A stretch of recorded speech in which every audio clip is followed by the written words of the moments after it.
I'm gonna do my top 10 favourite lipsticks. I'm not doing blush yet because I have so many that I can't possibly decide, and I keep kind of thinking, oh well, yeah, I really like that one and that one. So the blushes is the really difficult test for me to see if I can actually decide on 10.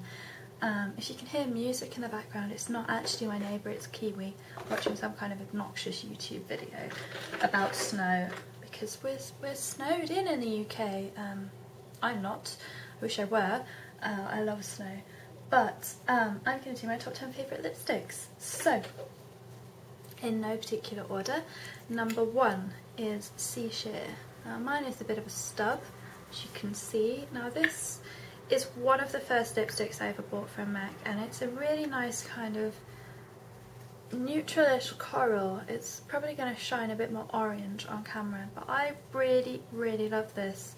It's just kind of one of those lipsticks which, whatever you're wearing on your face, it just makes your face look kind of put together and complete without, you know, too much fanfare. It just, you know, it gives you a bit of colour to your lips without too much effort. It's a nice no effort shade. I really like the this got me hooked on the lusters actually. The finish is really good.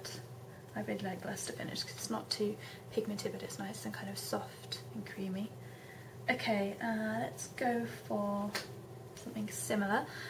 Viva, Glam, Cyndi. I've tried not to pick too many limited edition ones, but I know that I'm going to be picking backups of this. I've got to go get some because I am very worried about finishing this one up. It's a watermelon coral, and this is kind of like a red for people who don't do red.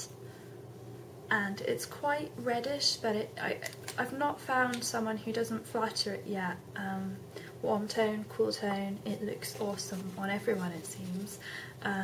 It's basically the red for people who don't, yeah, you're a bit scared of red, maybe want to branch out. I think this is a luster as well, if I'm not mistaken, yeah. So nice kind of sheer coverage, but nice kind of creamy texture. Next one is one that I wouldn't have got my hands on if it weren't for a lovely subscriber called Laura, who I've been talking, she's been subscribed to me since probably one of my first videos back in the day, which don't actually exist anymore because I had one of those kind of cringe moments and deleted a few which were no longer kind of relevant or useful. And this is Toxic Tail. Now when MAC cancelled my order for this, I was kind of a bit annoyed, just for the point that, you know, I got there, ordered in good time, and they cancelled my order. But this is kind of like a fluoro orangey colour. It's kind of between an orange and a pink. And it's awesome, and I never thought I'd say that, but when I came out wearing this from the bedroom, Kiwi actually said, I like that, straight away. And I thought, you know, there was a tumbleweed going past and the cricket started up, because I did not expect him to say that. Kiwi normally makes a face if he doesn't like something, and he actually liked that. Now that's a satin finish and it was limited edition, but maybe you can still pick it up somewhere. It's a really, really beautiful colour. Very, very strange colour though. It's kind of almost neon. Okay, so another limited edition one. This is Petals and Peacocks. This came out with the Liberty of London collection.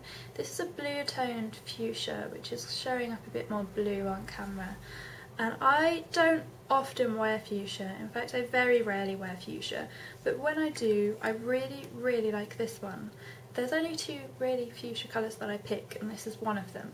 And I always feel a bit more self-conscious in fuchsia because it's not, I don't feel like it's as flattering as a red. It makes me feel like my teeth are more yellow, and it makes me feel a bit more self-conscious.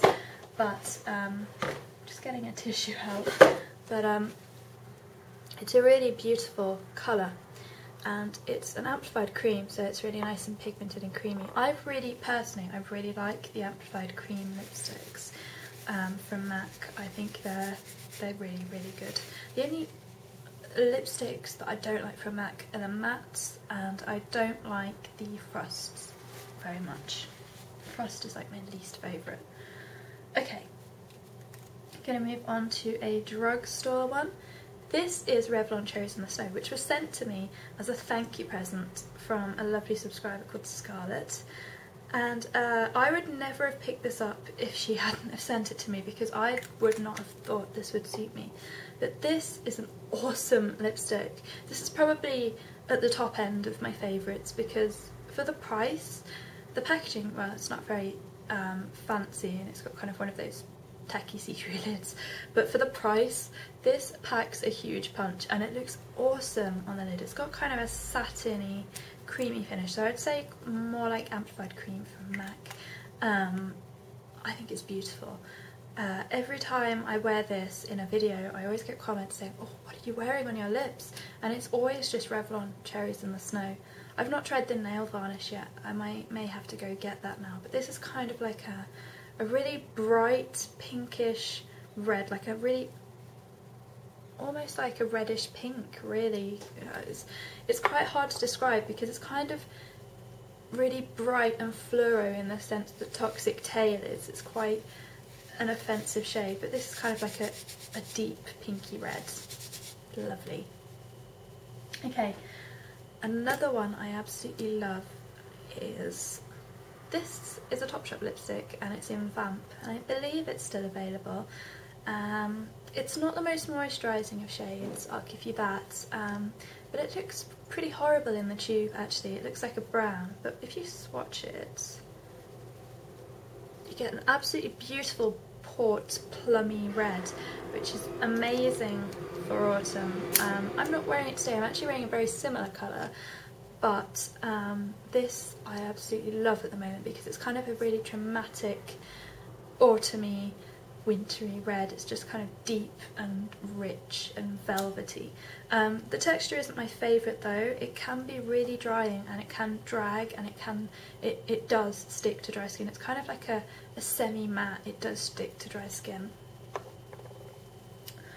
Okay, Violetta, Force Unto Itself. This is Violetta.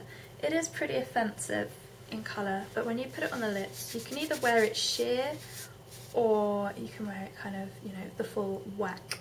I love both ways, to be honest. The first time I ever wore this in a YouTube video, I got instantly about 7-8 comments saying, what, oh my god, what is on your lips? And not in a bad way, in a kind of wow. It's a pro shade, so it is available all the time. So those of you who missed out with the Toxic Venomous Villains collection, you can just get it in regular packaging. The packaging isn't a huge draw for me anyway, so I'm not really fussed. But it comes out as a kind of blue toned fuchsia. Now if I swatch it next to Birds and Berries, you can see that Birds and Berries is much brighter, whereas this Violetta is much more purple. The texture of Violetta is really, really nice. It is an amplified cream, so it's very, very pigmented, and it does kind of, the tone changes depending on your lip pigmentation, obviously with all lipsticks, but with this one it seems to do it quite a lot. The colour just changes according to your lip pigmentation, your skin tone. It's, you know, I've not seen anyone that this looks horrible on, but I really like this because it kind of plays off the bluer tones in my skin, and it's kind of like a really nice alternative to a red lip. It's like a less boring red lip because it's still bright and it's still out there, but it's, I mean, it's purple. It's a purple lipstick. Okay, this is Most Popular by Hello Kitty. Mine looks horrific. I kind of had an accident and then I bashed it into my teeth a couple of times because I'm stupid, and then it broke off, and but this is kind of a nice toned down version of the Topshop colour. So I'm going to give this a swatch. So you can see it's a really beautiful kind of plummy red.